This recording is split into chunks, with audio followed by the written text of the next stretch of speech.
Yes, hello, folks. Welcome to the weekly Manchester United show. I'm your host, as always, Phil Brown. Joined with my regular co-host, the excellent James Rhodes. James Rhodes on this Thursday morning. Still getting track of days there, Jamesy. We're almost on track, man. Next week, um, day after, of course, the Burnley draw. A lot has happened in the last few days. Of course, as last time we recorded, Amarim was no longer Manchester United manager. Lots of discussion about who his replacement should be and who his temporary replacement should be. And predictably, since that has happened, there's been lots of stories discussing ins and outs of why he was sacked, how he was sacked. And I'm not sure I agree on any of the multiple the multiple views that have been put forward on this and positions. Especially when I look at the fact that United still don't have I mean, to me, if you're going to sack Amarim, one of the first things you do is you have, at the very least, an interim ready to take over immediately. The fact that they didn't tells me this wasn't done, agreed before Leeds, and this was actually a result of what he said after that, but it could be wrong. Before we get into all that stuff, we'll talk about, of course, the game last night. Timothy, what was your take? It was nice. About the same as what I've seen a lot this season. We've seen this story before. We saw it against Bournemouth. We saw it against Aston Villa. I'm not saying every game. We've seen worse games, right? We've definitely seen worse games. We've seen a lot of similar games. Even the last time United played Burnley, third game of the season, they absolutely battered them. Should have run away with it. Should have been up 3-4 goals in the first half. They weren't. They concede sloppy goals, sloppy chances out of virtually nothing. I think it was 2 goals in like 8 minutes at that point in time, something like that. End up winning that one with a last-second penalty, but we've seen it before. Bournemouth stands out as a game where United were flying in the attack. Aston Villa I found really similar to Morgan Rogers' goals, top corner type of thing, And it's a lot of the similar story that we've seen for the year. It was nice to watch. Burnley I think personally, Burnley are probably the worst team in the league. I know Wolves have the least number of points, but if you watch them play, I think Burnley are the worst team in the league by some margin. And frankly, the 2 United games against them kind of show that. But same kind of story. They did really well attacking. It was different to what we've seen this season in terms of it's different patterns, it's different ways of attacking, but ultimately good attacking performance undone by a couple of moments. And the part that concerns me with that is it's easy to look at it, same as it's been all year, and look at it on a stats basis and say, well, it's fine. The stats are good, but it's the same thing. When United are attacked by anybody, they concede goals. A lot of it comes down to Burnley sitting off. As soon as they conceded and went down 2-1, they attack United and United concede, and then Burnley sit back the rest of the game, and that's it. One shot on target, they scored 2 goals. Yeah, it's a story. You could say this is genuinely, it's a story of the season. This isn't that unusual. I know it's it's unlucky. I know. I agree. I don't know about the unlucky thing, James. I've used this analogy before. Yes, it's a bit of luck. But if you're a boxer that lacks a knockout punch, if you can't score, what's a fundamental skill you lack at the highest level? And the top teams don't waste those many chances. Yep. I remember when Eden Heaven missed the header from 2 yards out, I looked at my son and said, this is where United lose games, draw games. And it gets forgotten at the end of the game. Oh, this chance, that chance. The one's kicked off the line. And then clearly there's no cosmic deity, because if there was, the shot goes in. Right? Yeah, right. I mean, mate, come on. That would have been the highlight of the season if it beats his defender. Old school, beats his defender, cuts inside, has the bollocks to take a chance. Not ticky-tack of 14 touches around the edge of the box, and then a misplaced pass, kicked up the field, and you lose possession. Just a kid. Puts it to his left, absolutely twats it, hits the bar. Oh, and then he tries it again. The confidence to try it again, youthful exuberance was really, really encouraging. One thing that I will say that I did like about Fletcher, if you look at his substitutions, he was always taking risks trying to win the game. Taking off Ugarte for Shillis, I believe, and taking, defensive substitutions changed them into. I'm not afraid to take a risk. What I saw in that game. Still swapped center backs, though. By the way, what's that? Still swapped center backs. Yeah, of by course. the way. but he made attacking substitutions. Like no. The subs were way more attacking. 100%. I made a point before with you about 6 weeks ago saying there's games that the likes of Celius, he should have been given time in my opinion. The 4-1 Wolves and stuff. Sure. And then, of course, I was reading newspaper reports yesterday. It goes, Laurie, well, I could be wrong on this. Apologies. About people internally in United complaining that they should have been given chances in those games where you would have been able to get a better look at them. When I looked at the game yesterday, one of the things that I saw was this is a really negative trait that United have. As soon as they get a lead in a game, they drop off. Their intensity drops off. Perfect example, Bournemouth. Do everything possible to go in 2-1 at the break.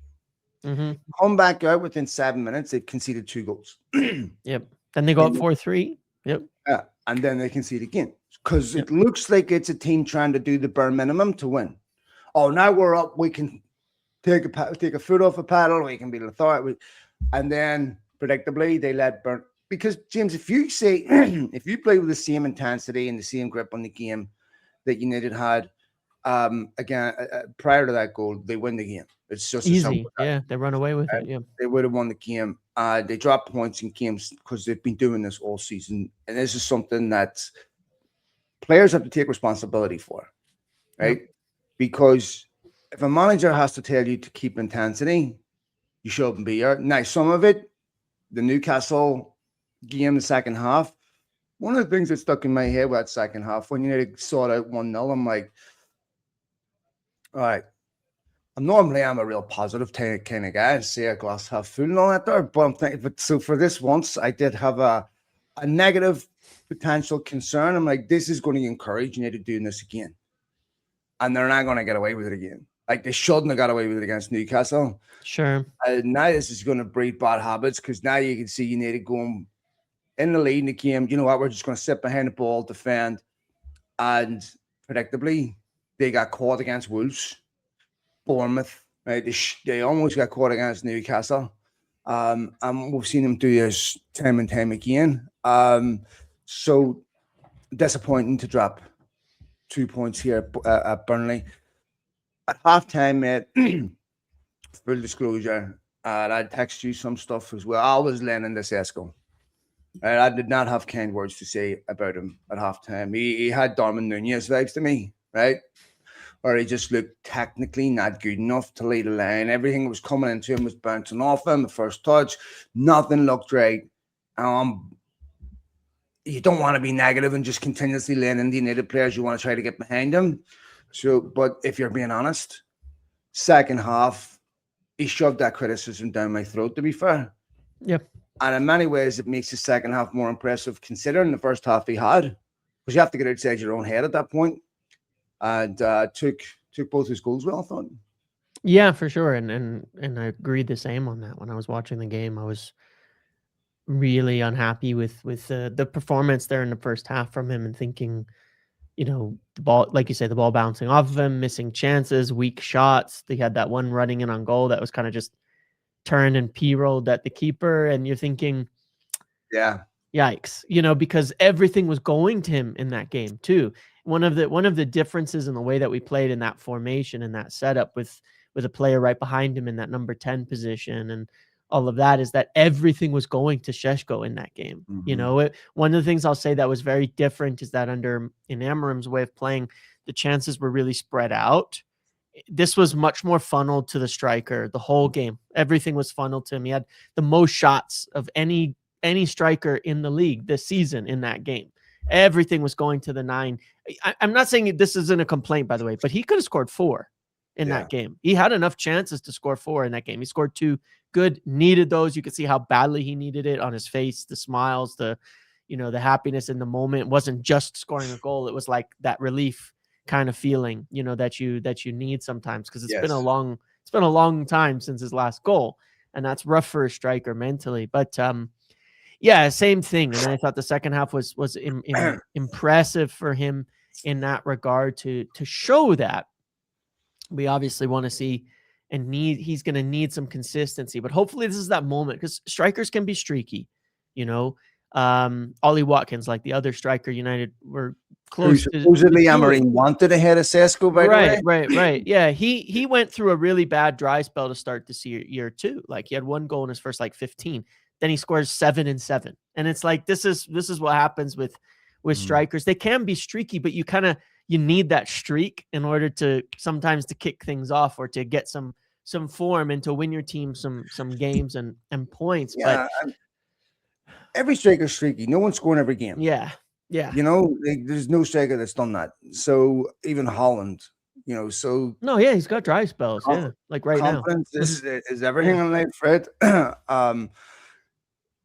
So Shea Lacey comes on yesterday, James, and if that ball goes in, Shea Lacey's all over the news today. United win 3-2. The margins, like Pep Guardiola was saying, are so tiny, right? Mm-hmm. Where the differences between winning and losing, drawing.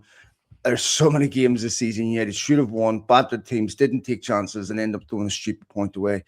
One of those games yesterday when you look at the stats. But Shea Lacey offers me great hope for the future. We're talking about needing signings, needing a new impetus in the team. Who do you bring in? You didn't get Semenyo. Is Shea? I've been putting too much pressure on the kid, but is Shea Lacey the saviors to Semenyo? No, unfortunately. One small worry I do have here, and I do think it's something we have to think about. I'm not saying it's unsolvable. We've sort of have a different situation coming in now, because I'm looking at Shea Lacey and thinking it's great he got on the pitch. If Mbeumo or Ahmad are in the squad, he's not getting on the pitch, unfortunately. That's a little bit of a worry, because he's playing off of that right side.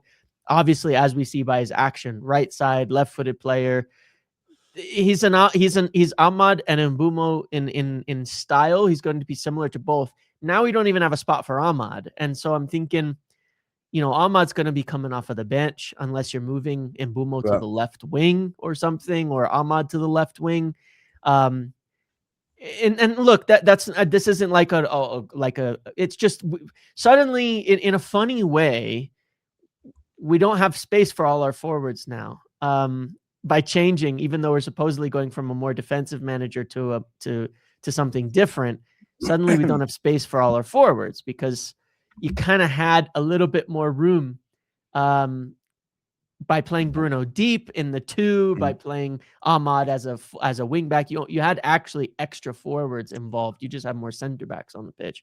So I'm not sure how that's going to balance out yet. I hope there's still a chance for Lacey. One of the things that I fear, though, is not fear, but one of the things that I just think has to be accepted, that's probably not going to be this crazy change in the second half of the season, is once everyone comes back, we're not going to see all these academy kids in the team. When you look at the bench, Darren Fletcher already having to pick from one of his sons is a little bit of a. I'm guessing that's a situation where if I'm him, I'm guessing he went to somebody else and said, "You pick and take it off of my hand." Yeah, I don't care what level. Maybe he told Johnny Evans to pick. You know what I mean? I don't care what level of football you coach at. Anyone that's been in this situation will know. If you end up coaching a team with your kids on, it's the worst position in the world. Because there's no comfortable position. If I play them 1 minute more than any of the, you don't. It's just you end up being unfair to your own kid in a lot of ways. Yeah, you have to almost be harsher. Yeah. And so I don't envy it. But to be fair to these kids, they're not in that team because Darren Fletcher's there. They were in that team before Darren Fletcher. No. I agree. Agreed. I agree. I agree. I agree. Yeah. I mean, we talked about this on the show the other day. He didn't want to take, the under-18s job, but whenever the kids were there, because he wanted to make sure that he wasn't responsible for that, and I totally understand that. I mean, he had them at City's academy rather than United's first to make sure their development wasn't under his auspices, and that happens quite a bit. Let's talk about, of course, the Ruben Amorim situation, James, because lots of different competing narratives out there about what actually happened and what have you. And you can get a bit of time, benefit of hindsight, time to review different pieces of information. And it's very easy to boogeyman and say, this guy's responsible for everything, right? Which is just naive and stupid, right? And then it's really important you get a correct diagnostics on what happened and why someone failed. Otherwise, you can't fix going forward. The idea to me that he was sacked before Leeds doesn't make sense to me, right? Because if they had agreed on that, why wouldn't they just have done it then? Like, what would be the benefit of keeping him in the job for the Leeds game? And if you're making that decision, not as because when something happens, you don't react, you respond. And they're very different things. People who react are clumsy because it's emotion. You respond. That's different. Yep. If they are, it looks like a reaction to me. And to be fair, when you come out and do that, you should expect to be sacked. Sure. Right? There's hierarchical consequences, right? That you don't aim up, rightly or wrongly in business. Someone has the authority to sack you. You don't want to give them a reason to do it. And yes, human beings get personal, have emotions involved, and they're not consistent and all that. I get that. To me, it was a decision that was made after Leeds. There might have been considering it anyway. The Wolves game was, to me, a game he had to win. Didn't win. I think Amorim has some very salient points that have nothing to do with who's the manager. Has to do with how the football hierarchy support their manager, whoever that is. Doesn't matter what the name is beside manager. Their job is to support their manager or sack him. I had concerns about their true conviction going after Semenyo, whether they really felt that they could get him and were serious about it. I've since read that there was also shared concerns internally. I read that David Gill was unhappy about the bomb squad label.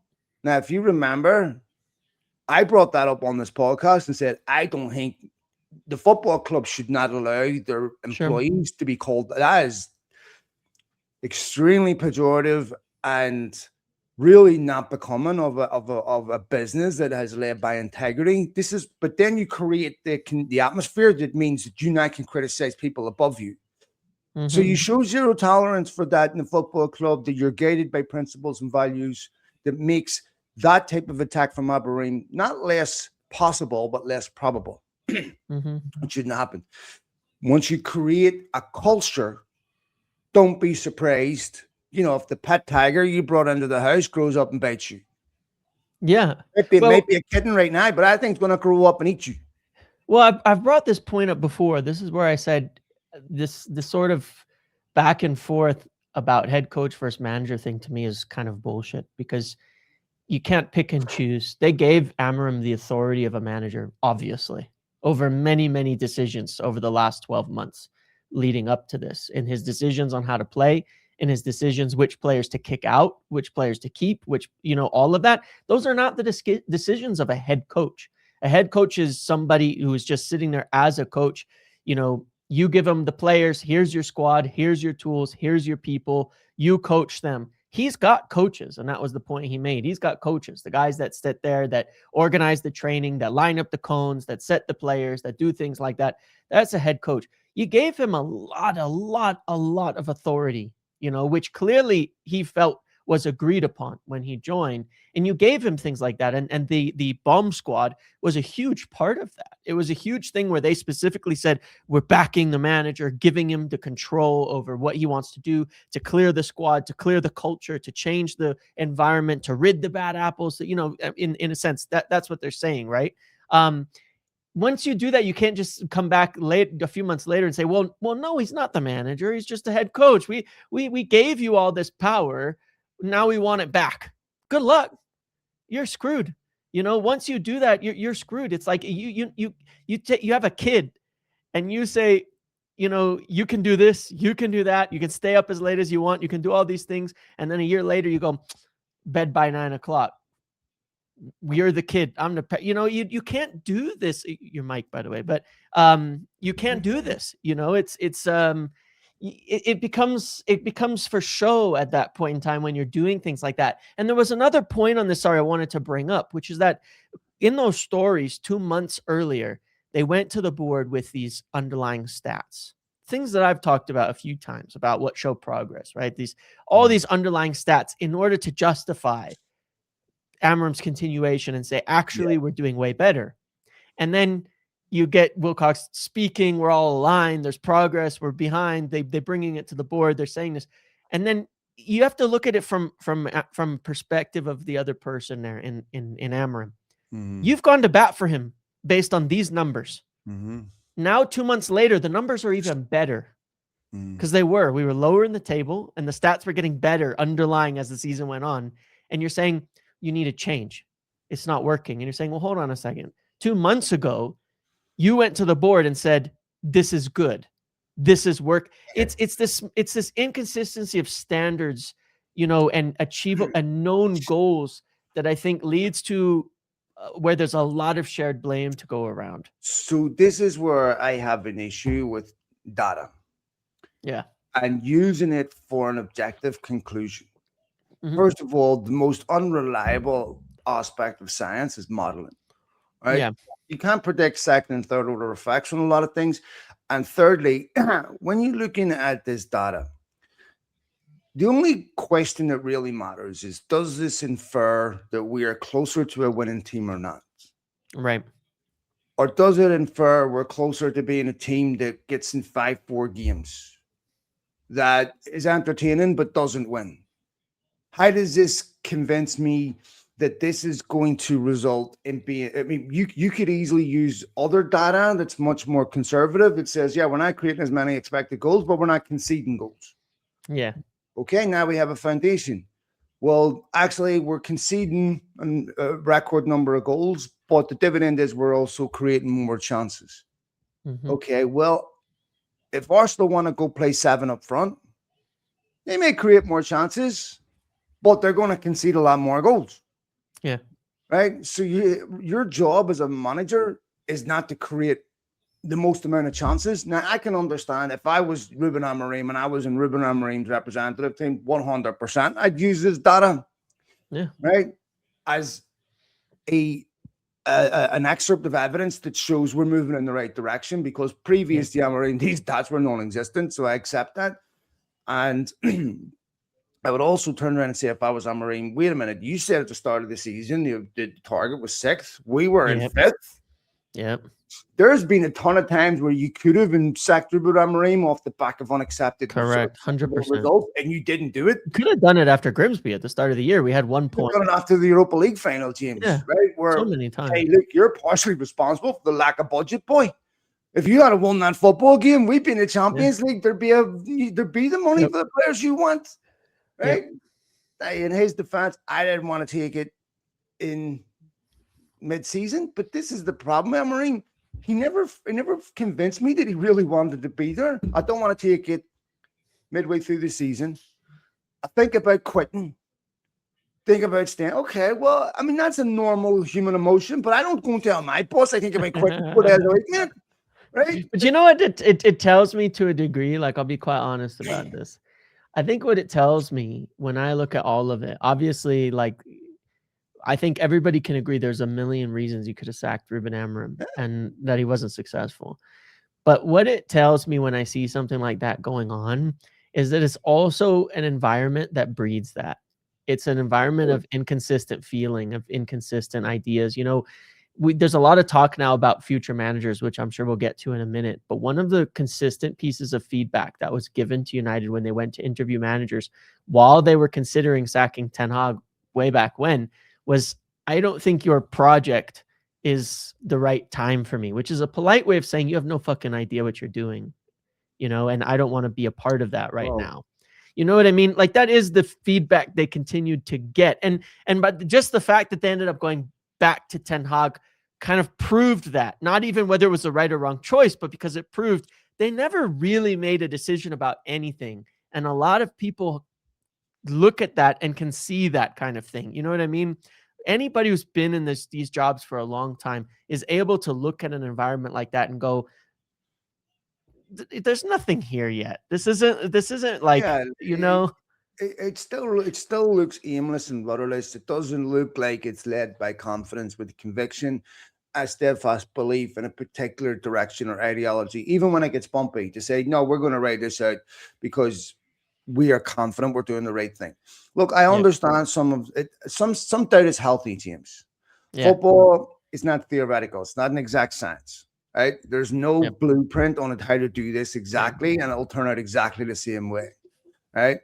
There are obviously things that correlate, but there's no two environments are exactly the same. There's trillions of different variables. Even in footballers, you're talking about 22 footballers, 22 human beings that are deeply flawed, deeply complex, and just one minor alteration in their environment gets completely different outcomes. Wait a minute, under Barada, Man City, Erling Haaland was doing this and doing this. Why isn't this? But the variance within a family with two people is massive. Never mind, yeah. two football clubs, two different environments, nothing's the same. And this is why I have concerns about using data for comparison. Well, we've looked at Erling Haaland, who's a peer. This is how many times he's scoring, and this is this. Okay, well, how have you applied fixed values to the environment? How have you applied fixed values to all of the trillions of environmental variables that you Correct. can't scale? Impossible. So now you're using data that doesn't take into consideration thousands of other relevant influential perturbations that affect that number. And I think it's helpful as a guide, but I don't think anyone should be making firm objective conclusions based on inferential data. For sure. And just on that, one of the things I completely agree with, just from working in business and experience, and so sometimes my point on data and graphs and things like that is that one of the hardest things to do is to attribute. When you look at outcomes and things like that, and you look at stats, you can draw inferences and causations to everything. You're almost always going to be wrong. It's almost impossible to know what to attribute success to when you're looking at improving statistics, right? And why peer review matters. Right. And it's also one of the things where one of the most basic rules sometimes that you have is just like, sometimes it's like, if it's going well, you don't do a lot to rock the boat. And if it's going bad, you just have to do something because you don't know what's right or wrong. And so people make this mistake a lot. It's going well and they think, oh, we can just, let's just change this thing. Let's just do that. And they screw it up because they didn't realize that was actually the reason it was going well, and vice versa. But it makes it hard. It makes it very difficult to look at these things. And the only other thing I want to say on this point, one thing, somebody brought it up to me in a live I did the other day in a post match. And I thought about it for a minute, and I thought that it was a little bit scary. A lot has been made of Ruben Amorim being like this young volatile manager and all that, right? But they made a point which I thought was actually a little bit terrifying. And you can understand this because people don't, in professional environments, one of the biggest things you'll get is people who are younger do not agree with the idea that age is a factor that goes into authority and things like that. And oftentimes rightly so, because you get people who are really successful that are young, and you get people who can be older that see it a different way. But this person made this point, and I didn't think about it before, but Ruben Amorim has more managerial experience than Wilcox has director of football experience, and Omar Barada has CEO experience. He's a more experienced individual in the position he was on than they are. And that is and you can understand where you end up with conflict on that, where you have a manager going, I know what I'm doing. You're dictating to me. You don't know what you're doing, and that's what makes this head coach model really, really dangerous. If you've got a club that is ultimately very successful, consistent, people in place for 5, 6, 7, 8, 9, 10 years, it's easy to hire someone and say, look, we have a track record of trust, of knowledge, of success, of patterns that we know what to say, what to do, and authority in this. You don't have that at United right now. And I think it's living, unfortunately, in dreamland to think you're going to be able to tell any of these managers who've been in a job, most of them for 5, 10, 15, 20 years, how to coach their teams from people who have been in the job for one. who've done that role for one and have never had success in that role as of yet. I think that's living in dreamland, honestly. I do agree with you. I think that this is why it's really, really important to outline in the interview process the reporting structure, Yeah. to make sure that if you're going to go work for a director of football, you might not think their resume or track record is sufficient enough to have authority over you, whatever. But if you agree to work with these people, you can't turn around 6 months into it and say, I have no respect for your opinion, right? Sure. I mean, you can disagree with them. Again, right? as long as it's clear, like you're saying, that what is going to be said or delineated. If you, go ahead. 100%. And I would also say that there's a tremendous amount of value put on experience, but I want to say this, James, not all experience is good experience. For sure. There's a lot of people accumulate bad habits that come with experience. Yep. And when you look at, the law of accelerated returns, life changes really, really fast generationally now. So 20 years of experience might be irrelevant in the business you're in because it changed so much from what you were taught and your heuristics, everything changes. So not all experience is good experience. Yeah. Right. And so I don't like it's an old Japanese proverb. With the novice mind, many things are possible. With the experienced mind, few things are possible, right? Because you can mold younger people without the experience. And sometimes when you don't have experience, you don't have fear. You see, especially yesterday. Yes. Right. So there's a balance, right? Yeah. And so experience definitely helps, but life experience helps. Making the wrong decisions, learning what's right. Yep. So when I look at someone like Jason Wilcox and going, we're because of the nature of football, we're all focused on Ruben Amorim. But one of the things that we had said before is it's no longer just a manager's failure. Don Ashworth paid for his job for what looks like to be the correct opinion. Don Ashworth didn't want to do Jim Ratcliffe's layoffs the way he wanted to do them, and expressed concerns that in the present moment reflects exceptionally well on him about the cost of rebuilding a squad in Amorim's image, about how wedded he was to this particular formation, which to me is healthy diversity viewpoint on a board. If everyone in the boardroom is all backslapping each other, we have a problem. Jeff Bezos said, when I would go into meetings, I would make sure I was the last one to speak, because I knew if I was the first one to speak, everyone else in the room is going to echo what I say. So I'm going to wait to the very last. I want to hear what you have to say, and then I give my view. So I think that you get conformity where the big guy thinks that, I think that. So you have to have an environment that doesn't punish diversity viewpoint, even if you're wrong. Correct. It encourages it, because we're probably all wrong about everything, right? About most things. So let me hear your view. And if you're going to then eliminate that and turn around and go, well, it just comes down to Jim Ratcliffe's fields. Well, what's the point? Jim Ratcliffe wanted him sacked. That concerns me. Yep. Because one thing, James, Jim Ratcliffe's not giving Giggsy the managing director's job or the financial director's job to the end of the season. Why? Because he wants the best expertise in the financial business department of his football club, because they don't want to make mistakes and they value expertise. But when it comes to football, you're a bit good, you'll do. Until they value the football as much as they value the business, then we're going to, because this is United managers have the same entropy, James. Yep. Starts out well, supported, and then they find themselves, they go into a total street within the last couple of months of no support, and then boom, they're out. And this is so predictable. And here we are now back. Ole Gunnar Solskjaer. And as much as I love Solskjaer, it's like I got in a time machine. Well, we want to get somebody in that fucking gets the club. Fuck away off, right? Matt Busby played for Liverpool and City. You think he got the club? Ferguson never set foot inside Old Trafford. Do you think he got the club? Like, what does that even mean? Right? Gets the club. What does it get? They're a business that happens to play football.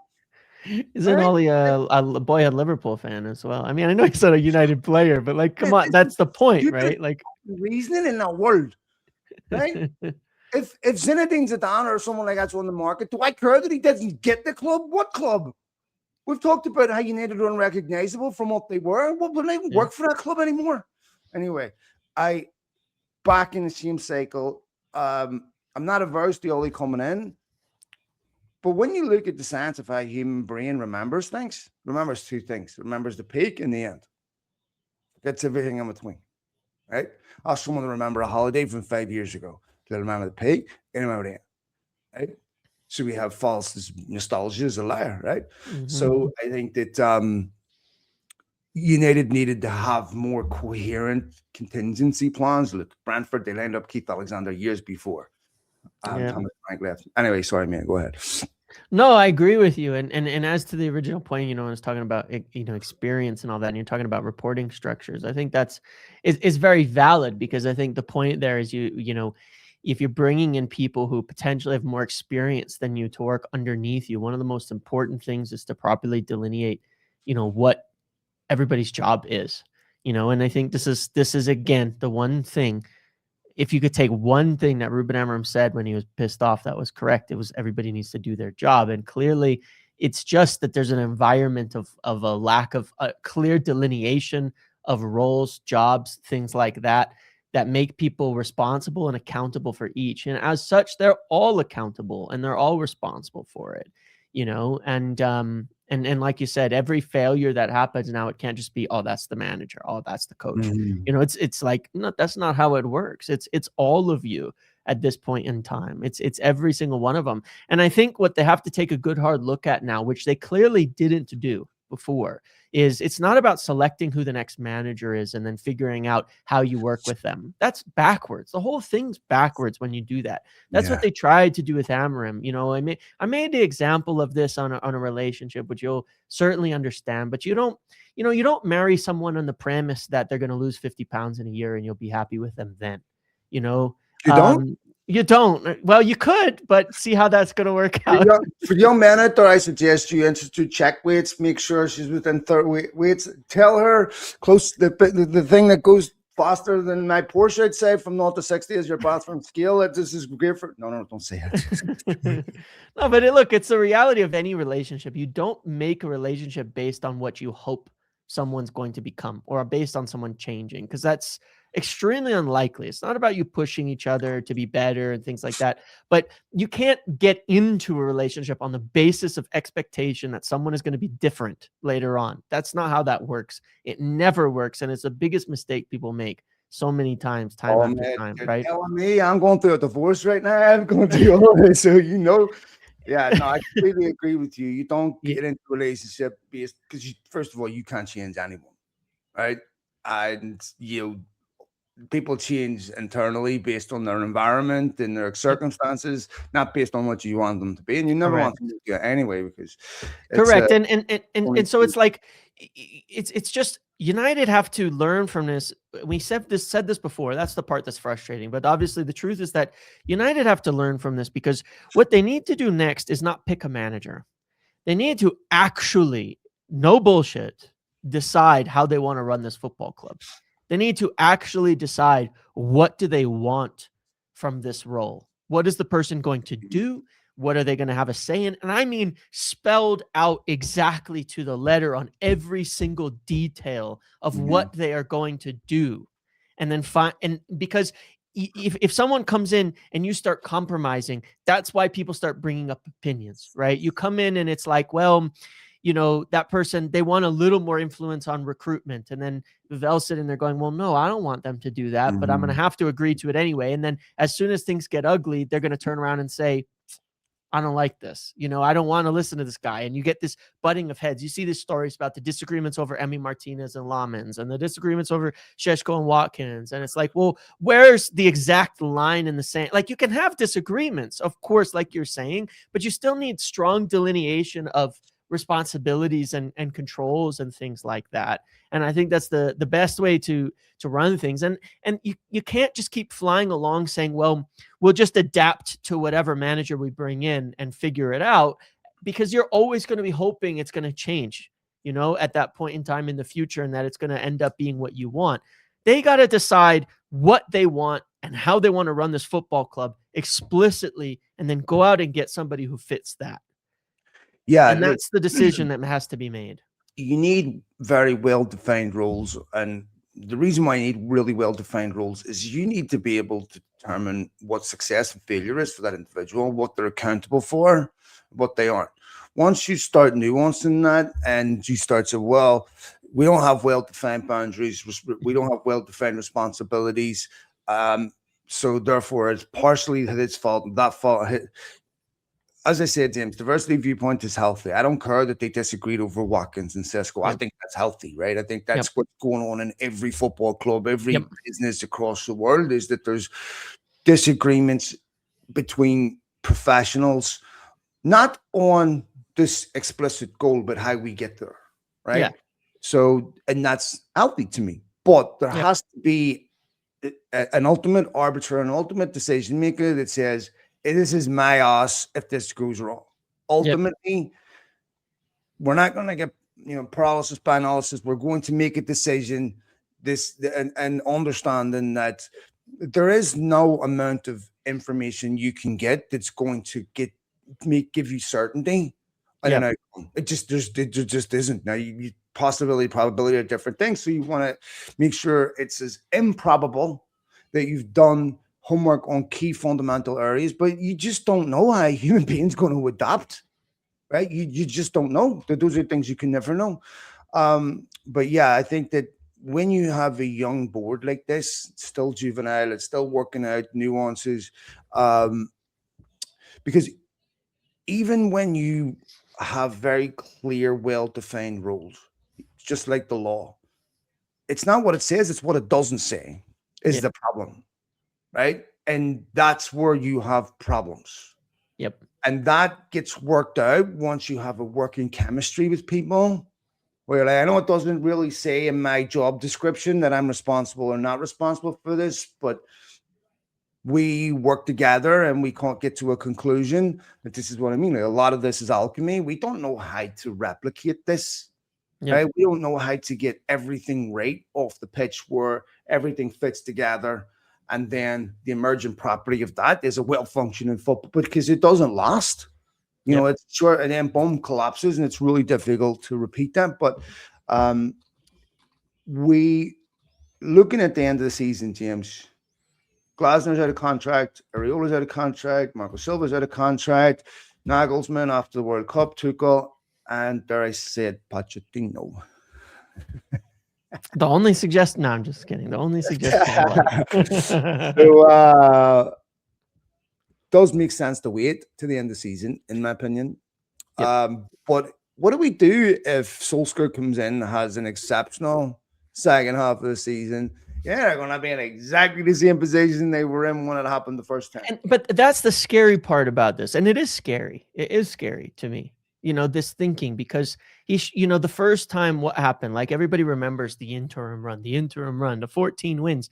And like you said, they don't remember the rest of it because they don't remember one win in the last 10 games of the season, 7 losses, 4-0 by Everton. They don't remember, as James Ducker rightly pointed out, that it was such an incredible job that United went from 6th to 6th. By the end of the season, but everybody remembers it PSG away. I remember I was holding my son in my arms, just born, 3 weeks old, as Rashford scored his penalty and PSG try not to chuck him in the air while I'm screaming and jumping. I remember this. This is a memory that will never leave my head. But there's a lot that happened after that, that point in time. There's a lot more that happened. This is actually, well-defined in science, where you look at how the human brain remembers things, and it's really interesting. So, look, the thing is that the club shouldn't be in this situation, James. Correct. It looks amateur. Yeah. And any of us were here to prevent this type of chaos from happening.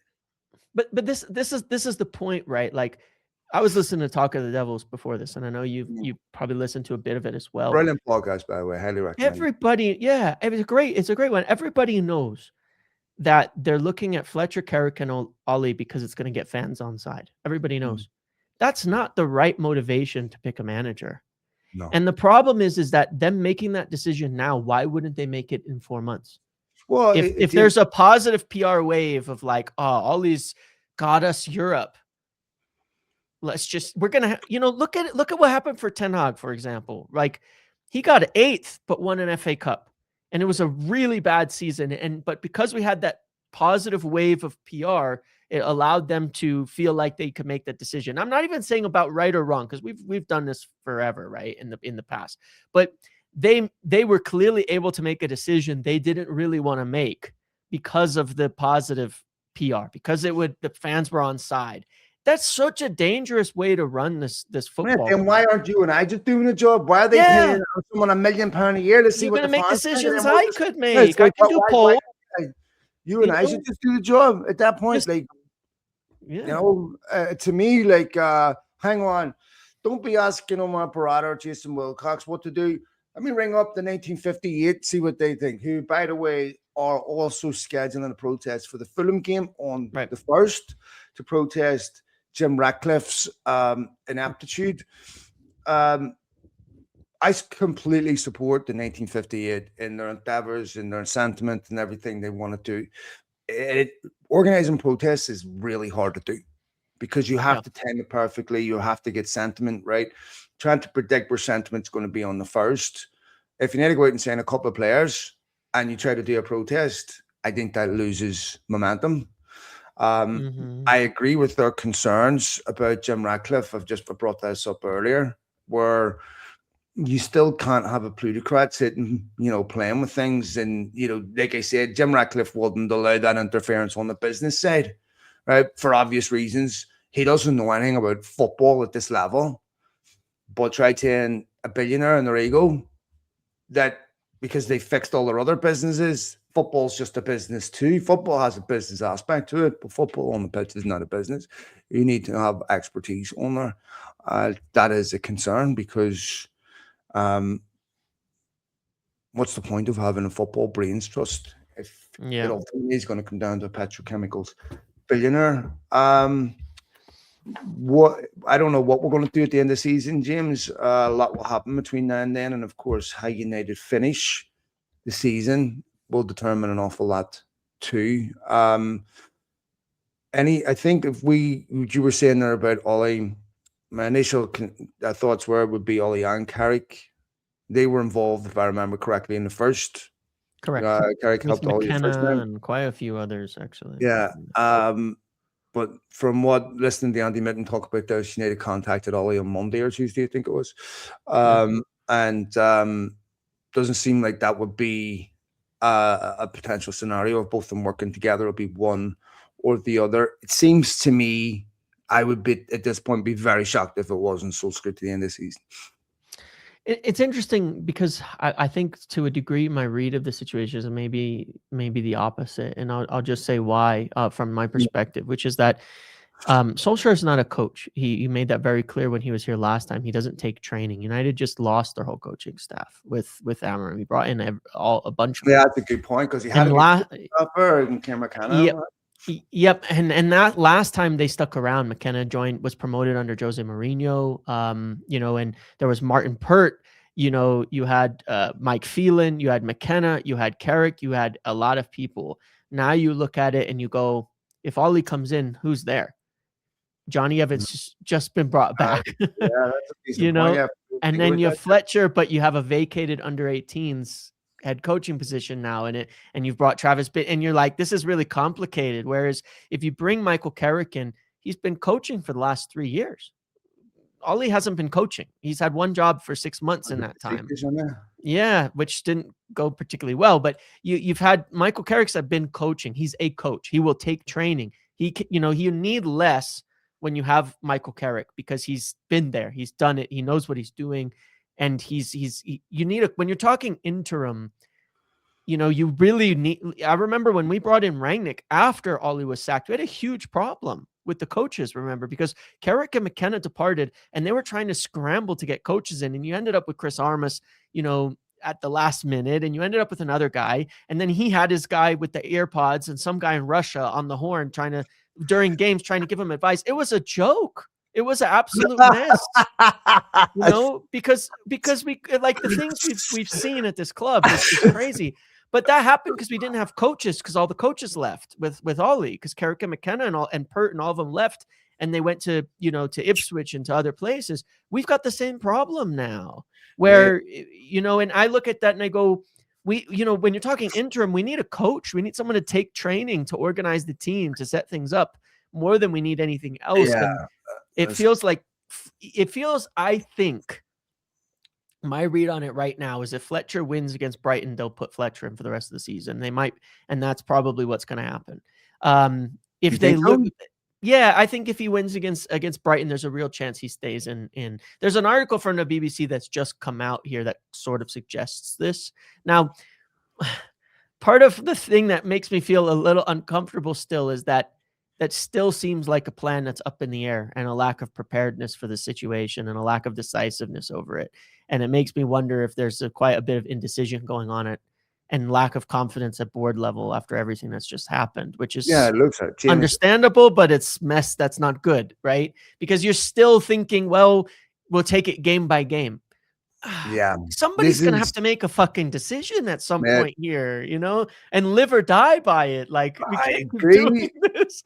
I'm fucking telling you, I trust the fucking 50-gallon drum in Jeffrey Dahmer's apartment more than this board, if I'm totally honest, right? Because I don't believe that they're a process-led board. They just look like they're bullshitting as they go along. I look, exactly how I would look if I got a job as a brain surgeon. I would just bullshit the whole way, right? Like, it just looks that way to me. There's nothing that's process led. That sometimes when you're process led, you make unpopular decisions, right? And it seems to me this is about making a popular decision. United a very different squad than the one Ole Solskjaer took over, by the way. And trying to get that into a 4-3-3 Solskjaer style there's going to be, you quite rightly said earlier, the math isn't mathing. The forwards don't all fit in that particular environment. But we've Brighton up this weekend. What FA Cup quick prediction, Matt? I don't know. I mean, I was encouraged by the Burnley performance, but I've been encouraged by many games this season and still conceding for the same reasons: the errors, the mistakes, the goals we're conceding. It was the same goals we conceded to Everton, the same goal we conceded to Aston Villa, the same goals we've been conceding in 50% of our games. Now, I worry because Brighton is a team we already beat this year. We beat Burnley already this year. Now we've drawn. We beat Brighton already this year. We've historically had a lot of trouble with them. I'm worried. I'm genuinely very worried. We might have a bit more players back, a bit more fitness. I think in the formation change, Bruno's even more important than he was even under Amram, funnily enough. More of a focal point. When he came off, it completely shut down in terms of attacking. Like, there was absolutely nothing when he came off the pitch. So maybe he'll be fit and it'll be better. I don't know what to expect. I'm really worried. This FA Cup thing is kind of huge. This is a team that probably can make a cup run because there's a lot of talented players in it, even though there's been a lot of chaos. I mean, they made a Europa League final run last year while being in 15th place. So clearly they can do a cup run on occasion. I don't know what to say. It's not like we have anything to go off of predictability wise. I think we'll see very similar to what we saw against Burnley as in terms of the idea. Yeah, it's really hard to predict.